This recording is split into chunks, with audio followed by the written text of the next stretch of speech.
Il discernimento delle apparizioni mariane.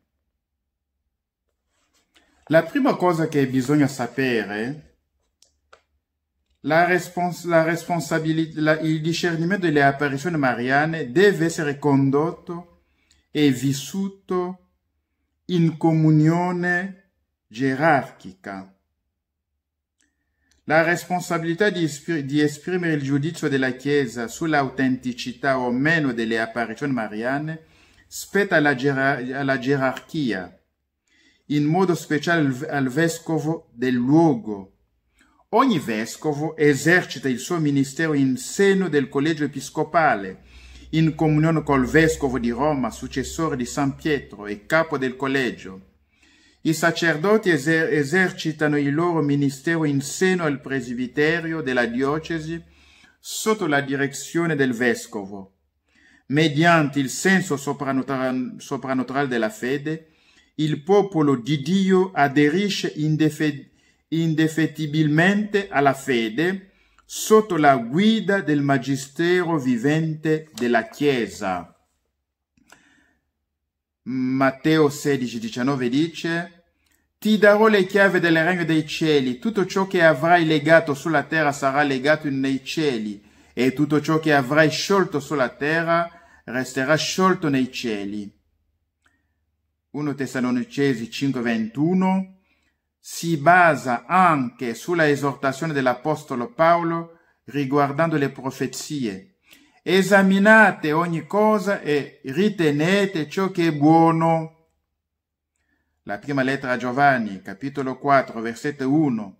Carissimi, non vogliate credere a ogni spirito, ma esaminate gli spiriti per conoscere se sono da Dio, perché molti falsi profeti sono venuti nel mondo. Perciò, fratelli e sorelle, conviene operare il discernimento delle apparizioni mariane, anche dei messaggi. Dunque è una necessità discernere. Difendere il gregge dagli inganni del maligno che si maschera da angelo di luce. 2 Corinti 11,14. Se manca il ministero del discernimento, le cose sante si mescoleranno con facilità con le cose sordide, con il conseguente gravissimo danno alla fede semplice del popolo. Allora bisogna prima di tutto esaminare il contenuto dottrinale delle apparizioni mariane. E questo contenuto deve essere in sintonia con il depositum fidei, gelosamente custodito nella sua interezza dalla Chiesa cattolica. Il Catechismo della Chiesa cattolica al numero 67 stipula: lungo i secoli ci sono state delle rivelazioni chiamate private, alcune delle quali sono state riconosciute dall'autorità della Chiesa. Esse non appartengono tuttavia al deposito della fede. Il loro ruolo non è quello di migliorare o di completare la rivelazione definitiva di Cristo, ma di aiutare a viverla più pienamente in una determinata epoca storica. Guidato dal magistero della Chiesa, il senso dei fedeli sa discernere e accogliere ciò che in queste rivelazioni costituisce un appello autentico di Cristo e dei suoi santi alla Chiesa. La fede cristiana non può accettare rivelazioni che pretendono di superare o correggere la rivelazione di cui Cristo è il compimento. È il caso di alcune religioni non cristiane e anche di alcune recenti sette che si fondano su tali rivelazioni. Dunque, le rivelazioni private ci sono, possono essere, ma aiutano a capire meglio la volontà di Dio oggi, non possono sostituire la rivelazione definitiva contenuta nelle Sacre Scritture. Voglio darvi i criteri classici per il discernimento degli spiriti. E l'altro giorno vi ho parlato del discernimento degli spiriti e questi criteri valgono anche per le apparizioni mariane. Gli autori classici solevano istituire il discernimento delle apparizioni a partire dalla valutazione 1. Della certezza storica del fenomeno carismatico, cioè dell'esistenza. 2. Del soggetto del carisma. Nel nostro caso, della persona del veggente. Bisogna vedere com'è questa persona, qual è il suo carisma, come vive, come fa la sua vita cristiana. Vive in grazia di Dio, osserva i comandamenti di Dio. Terzo, dall'oggetto contenuto del fenomeno carismatico o apparizione. Bisogna anche vedere l'oggetto, il contenuto. 4. Del complesso delle circostanze. 5. Degli effetti del fenomeno carismatico o dell'apparizione. Sulla persona veggente, sugli altri. Il criterio evangelico dei frutti. Che cosa produce questi messaggi quando le persone ascoltano? Si convertano? Si ribellano? Sono agitati? Sono gioiosi? Sono tristi? La gioia è duratura? Le famiglie si dividono? 6. Dell'eventuale conferma dei miracoli, se ci sono.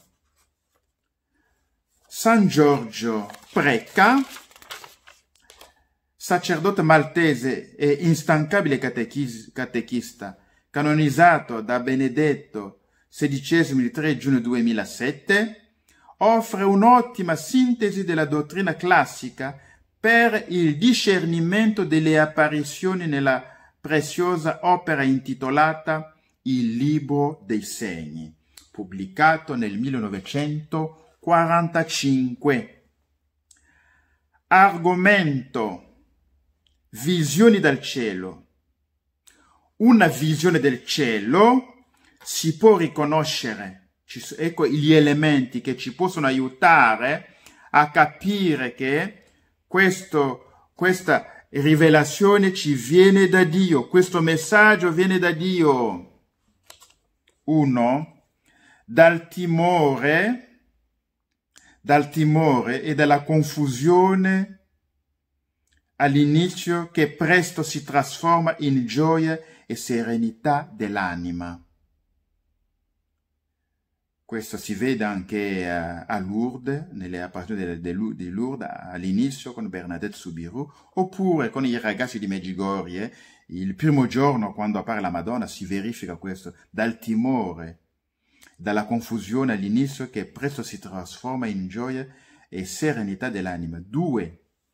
Dall'elevazione dei pensieri in Dio. 3.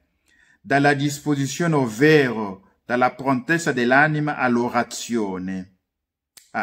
Sarebbe strano vedere uno che dice che è veggente ma che non prega, che non ama la preghiera. 4. Dalla luce e dalla calma che si generano nell'anima. 5. Dall'umiltà profonda e sincera dell'anima. 6. Dalla vergogna che l'anima prova mentre racconta il fatto al solo suo direttore e non ad altri. Dunque al solo suo direttore spirituale, non ad altri, dunque non fa la pubblicità. 7. Dal fatto che l'anima favorita pensa che la visione non dipende dai suoi propri meriti. 8. Dal dato che l'anima favorita pensa che non ha niente se non miserie. 9. Dall'amore verso Dio generato nell'anima. 10.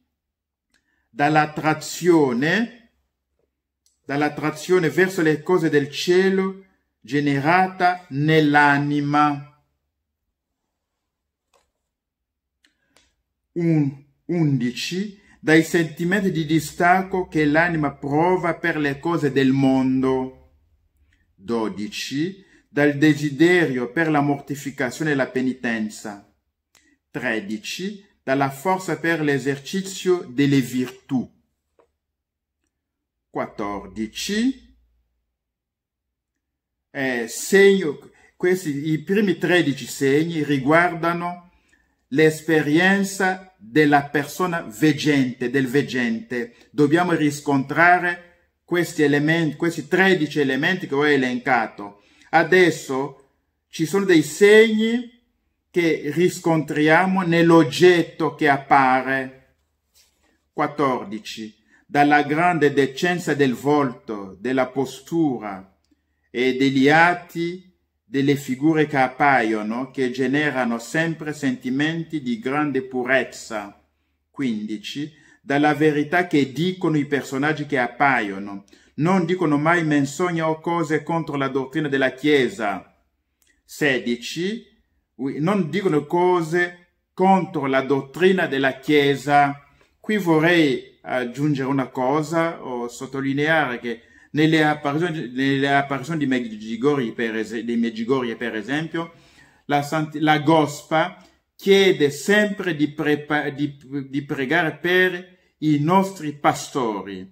Pregate per quelli che il mio figlio ha unto, quelli che il mio figlio ha chiamato. Dice sempre così, non dice altro, non svela la sporcizia che c'è nel clero, non dice niente, la sporcizia che conosciamo, non dice niente di questo, chiede soltanto di pregare per i consacrati. Dunque, allora 16, dalla Santa, no, l'ho già detto, 16, 17, dagli atti o dalle parole dei personaggi che appaiono, che non contengono mai cose inutili, ma sempre sono utili per l'anima e la gloria di Dio. Adesso abbiamo parlato dell'argomento, le visioni dal cielo, come si caratterizzano. Allora, vi devo fare capire adesso le visioni di Satana. Come sono le visioni di Satana?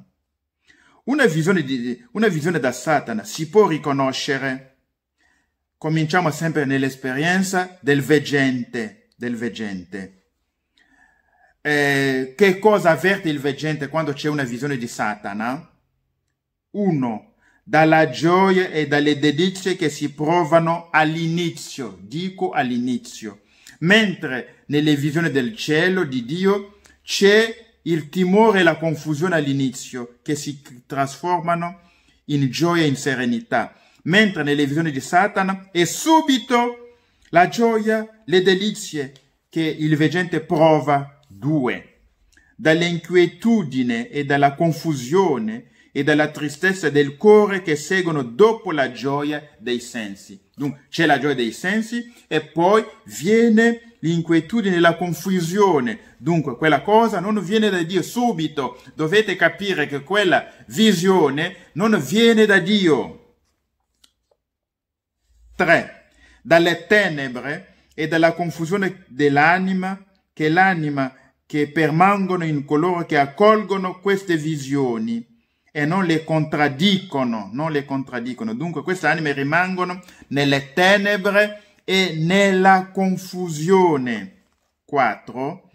Dall'ingannevole delizia iniziale che poi lascia l'anima triste, disgusta, arida e per niente pronta per l'orazione. 5. Dalla difficoltà e dalla tristezza che prova l'anima per elevarsi in Dio dopo la visione da Satana. 6.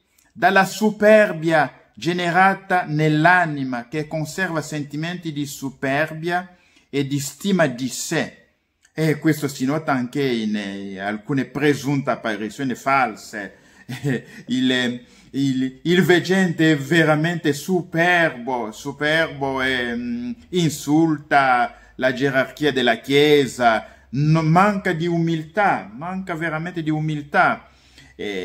7. Dal desiderio di quest'anima di dire a tutti quello che ha visto e tutto quello che è successo. bisogna capire subito che quel messaggio che sta trasmettendo non viene da Dio. 8. Dal godimento dell'ectasio e dalle delizie nell'amore impuro e per i sentimenti carnali. Chi vive nei sentimenti carnali non è un vero veggente, è chiaro, neanche i suoi messaggi non sono da accettare né da leggere. 9. Dalla vanità generata nella persona veggente. Se c'è la vanità, i messaggi non vengono da Dio, carissimi miei. 10. Dalla disobbedienza dell'anima che fa quello che pensa che non segue i consigli degli altri. Dunque questa anima è disobbediente. 11. Dall'impazienza dell'anima che non tollera contraddizioni. Quell'anima non tollera contraddizioni. 12. Dalla mancanza d'amore per gli altri nell'anima che li critica e li tratta male. È chiaro? Capirete che questa persona, le sue apparizioni non vengono da Dio o non vengono da Dio. 13.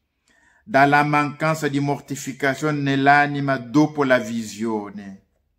14. Dal bene spirituale che l'anima pensa di aver ottenuto e che subito svanisce appena finita la visione, lasciando nulla di utile per l'anima. È chiarissimo, tutto viene da Satana, non viene da Dio. Adesso, quali sono i segni nell'oggetto che appare, nella visione che il veggente sta vedendo? Che cosa vede? 15. Dalle imperfezioni, dai difetti della figura che appare, e specialmente nel volto, nelle mani e nei piedi che hanno dell'animalesco. 16. Dalle parole dette dalla figura che appare, perché dice cose che non sono vere e che sono inutili. Dice le cose vane, dannose per l'anima. 17. Dall'inganno da cui la figura che appare mescola cose vere e cose buone con cose false, e così l'anima crede anche alle cose ingannevoli e false. 18. Dalla fuga o dai movimenti di terrore che operano le figure che appaiono da Satana, davanti al segno della croce o all'aspersione dell'acqua benedetta o alle parole verbum Dei caro factum est.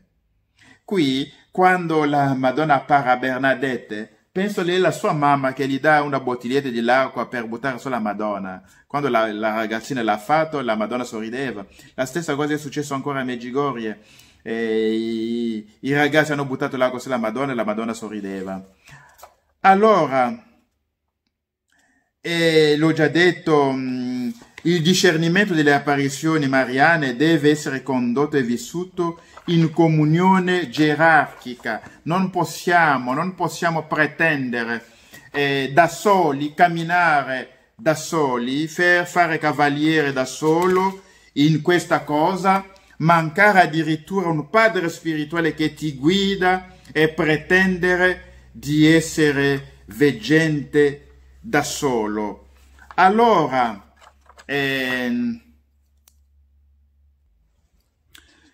vorrei adesso in questo momento donarvi alcune regole per discernere le rivelazioni. A ben discernere le vere rivelazioni e scorgere l'elemento umano che vi si può insinuare, occorrono regole che riguardano la persona che riceve rivelazioni, la materia a cui si riferiscono, gli effetti che producono, i segni che le accompagnano. Regole riguardanti la persona favorita di rivelazioni. Dio può certamente fare rivelazioni a chi vuole, anche a peccatori, ma abitualmente non le fa che a persone che sono fervorose ma elevate già allo stadio mistico. Del resto, anche per interpretare le vere rivelazioni è necessario conoscere le buone qualità e i difetti delle persone che si credono favorite di rivelazioni. Bisogna dunque studiare le qualità naturali e soprannaturali della persona che pretende avere le rivelazioni. Qualità naturali. Quanto al temperamento, sono persone ben equilibrate o affette da psiconevrosi o isterismo. È chiaro infatti che in quest'ultimo caso c'è motivo di tenere per sospette le pretese rivelazioni, essendo cotesti temperamenti soggetti ad allucinazioni. Bisogna anche vedere l'aspetto intellettuale del soggetto. Si tratta di persone di buon senso, di retto giudizio, oppure di fantasia esaltata, associata a eccessiva sensibilità, di persona istruita o ignorante, e da chi viene istruita. Le facoltà mentali non sono forse indebolite da malattie o da lunghi digiuni? Bisogna anche vedere l'aspetto morale della persona. È persona interamente sincera o vuole amplificare le cose e qualche volta anche inventarle? È indole alla calma o è appassionata? Indole calma o appassionata? La risposta a questi quesiti non proverà certamente se vi fu o no rivelazione, ma aiuterà molto a giudicare del valore delle affermazioni dei veggenti. Allora, rispetto alle qualità soprannaturali, si esaminerà se la persona è dotata di virtù soda e lungamente provata o soltanto di fervore più o meno sensibile, se la sincera e profonda umiltà e se cerca invece di mettersi in mostra e dire a tutti le sue grazie spirituali. L'umiltà è la pietra di paragone della santità. Ove la manchi è pessimo segno. Se si apre delle sue rivelazioni col direttore anziché con altri, e se segue docilmente i consigli. Se è già passata per le prove passive e poi i primi gradi di contemplazione, e soprattutto se ha le estasi della vita, ossia se pratica le virtù in grado eroico. Dio infatti ordinariamente riserva le visioni alle anime perfette.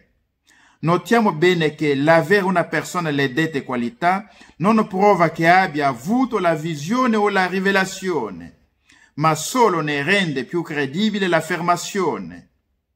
Come il non averle non prova che la visione o la rivelazione non ci sia stata, ma la rende poco probabile. Inoltre, queste affermazioni faranno più facilmente scoprire le menzogne e le illusioni dei pretesi veggenti. Ci sono infatti di quelli che per superbia o per acquistare credito simulano volontariamente estasi e visioni. Altri poi, in maggiore numero, illusi dalla viva fantasia, prendono per visioni o locuzioni interiori le proprie idee. Ora vi parlo delle regole riguardanti la materia della rivelazione, il contenuto della rivelazione che il veggente comunica. A questo specialmente bisogna badare perché ogni rivelazione contraria alla fede o ai buoni costumi deve essere inesorabilmente rigettata, come unanimemente insegnano i dottori appoggiati alle parole di San Paolo. Quando anche a noi o un angelo dal cielo vi annunciasse un Vangelo contro quello che annunziamo a voi, sia anatema. Dio infatti non può contraddirsi, né rivelare cose contrarie a ciò che ci insegna per mezzo della Chiesa, onde un certo numero di regole che qui richiamiamo. Bisogna considerare come falsa ogni rivelazione privata opposta a una verità di fede. Quali sono, ad esempio, le pretese rivelazioni spiritiche che negano molti dei nostri dogmi, specialmente l'eternità delle pene dell'inferno. Lo stesso è a dire se si oppongono all'unanime insegnamento dei padri e dei teologi, che è una delle forme del mistero ordinario della Chiesa. Se si tratta di opinione controversa fra i teologi, bisogna tenere per sospetta ogni rivelazione che pretendesse darne la soluzione. Se troncasse, per esempio, le controversie tra tomisti e molinisti, perché non vuole Dio intervenire in così fatte questioni. Bisogna anche vedere se si deve pure rigettare ogni visione contraria alle leggi morali e della decenza, come per esempio apparizioni di forme umane nude, un linguaggio triviale o immodesto, descrizioni minute e particolareggiate di vizi vergognosi, cose tutte che offendono il pudore. Dio non fa rivelazione se non a vantaggio delle anime, non può, come è chiaro, essere autore di quelle che sono tali da indurre al vizio.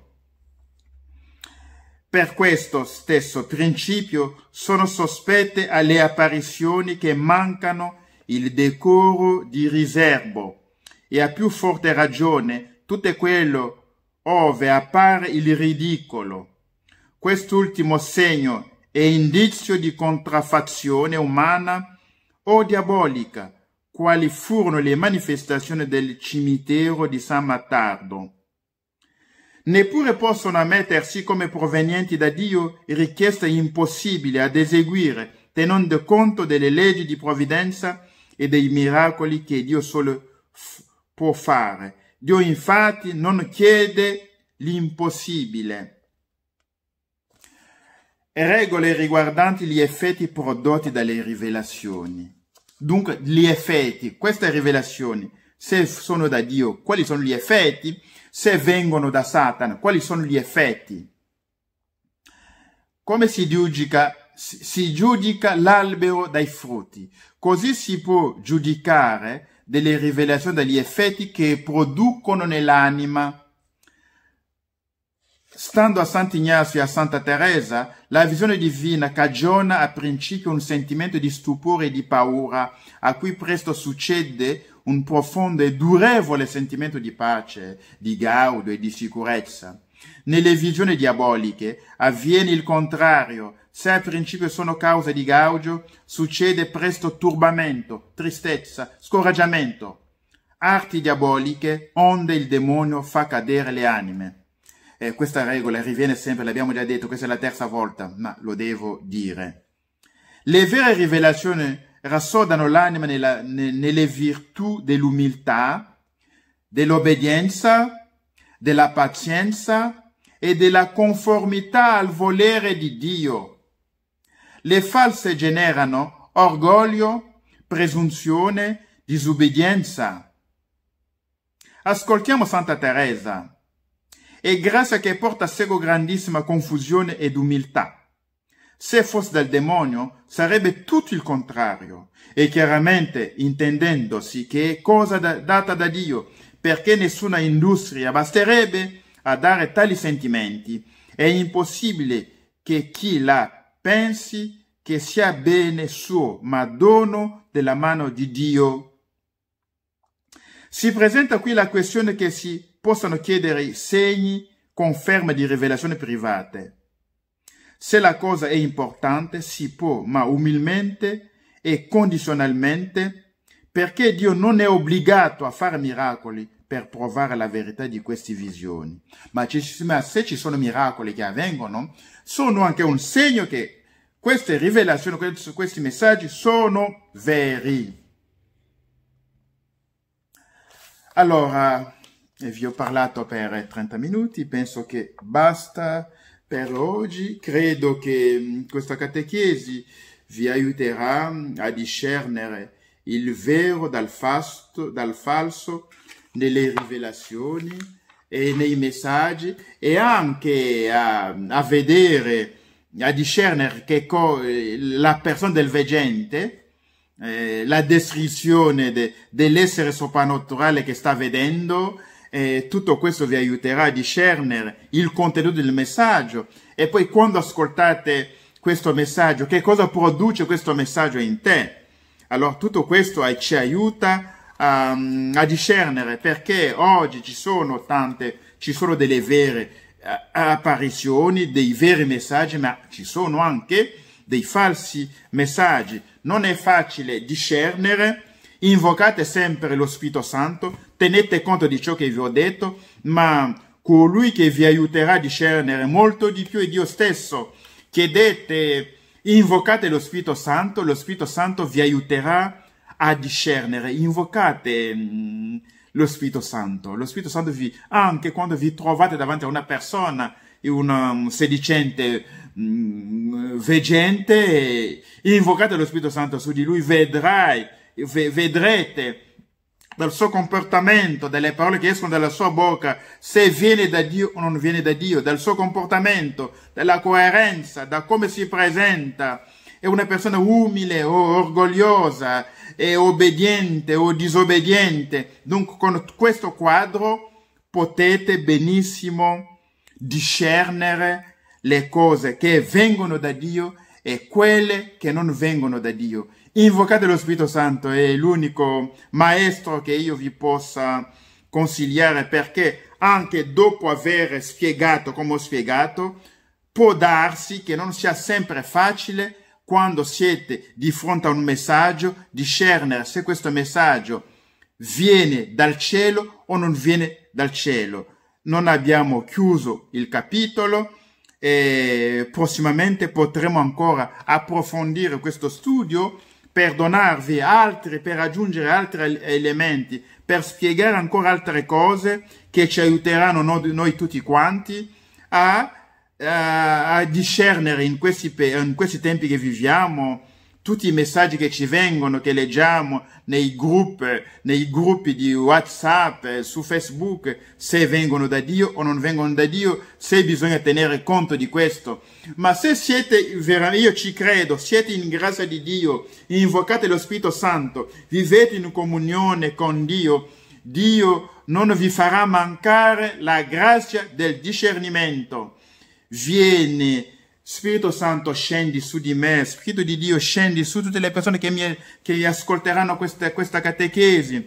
Spirito Santo, scendi sulla Chiesa, scendi su noi tutti quanti, affinché possiamo avere il discernimento. Scendi, noi vogliamo seguire Dio, vogliamo seguire la Chiesa, vogliamo seguire le verità della Chiesa, il magistero della Chiesa. Allora, Spirito di Dio, scendi su di noi, aiutaci a discernere ciò che viene da Dio e ciò che non viene da Dio. Aiutaci anche a discernere la falsa interpretazione della parola di Dio, oppure l'utilizzo parziale della parola di Dio per difendere una ideologia, l'uso parziale della parola di Dio che non ci aiuta a crescere nell'unione con Dio, nella santità, che non ci aiuta a fare crescere la Chiesa. Spirito di Dio, ti supplico, scendi su di me, scendi su noi tutti quanti, scendi sulla Chiesa, scendi sulla gerarchia,